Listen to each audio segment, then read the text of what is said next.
I think this is far more the kind of thing I'm into here than the Faroe Islands. Faroe Islands doesn't seem to, I mean, I enjoyed it there, but there was nothing that really was amazing for me, you know. Whereas here and in Iceland, it's just so different that it kind of really grabs you. And here, I mean, it's a proper culture shock, I think. Coming to Iceland at the beginning of last year was a very big thing for me in many respects, and this is just a kind of a development of that particular mindset. A promoter or an agent of a band would initially kind of shy away from doing something like this. They'd say, no, you can't do that, you know, it's too difficult, too much work, basically. And so that's why no one ever comes here, because it's too much effort. Things have gone wrong so far, and you know, I think that's all part of it, really, personally speaking. Good morning, drink Pepsi, it's good for energy. It seems to me there's a massive gap between the Danish and the Inuits here. It seems like kind of, I mean, my first impression, and it may be very wrong, is that the Danes just sort of go about with their lives and the Inuits sort of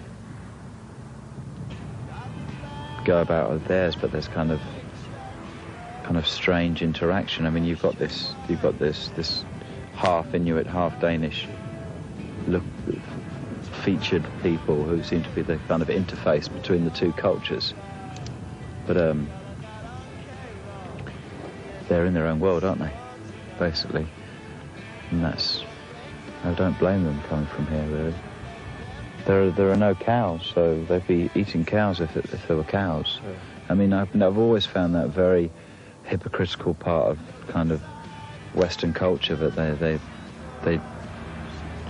they sit in kind of judgment on, you know, what is essentially the same thing, but in the sea as opposed to on the land, you know, and that at least the animals are born wild and die. You know, they spend their life, whatever life they live, in their natural environment, whereas our meat is completely manufactured, and you know, it's far crueler. I mean,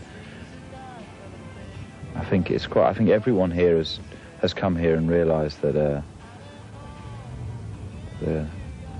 you know, our morality isn't exactly as watertight as we're kind of led to believe it is. I just went down to the bay and looked at the whales, which was very humbling. And, you know, Were a lot of whales? There were. There's a whole pod of them. I'm not sure what kind of whale is out there, but there's a lot of them.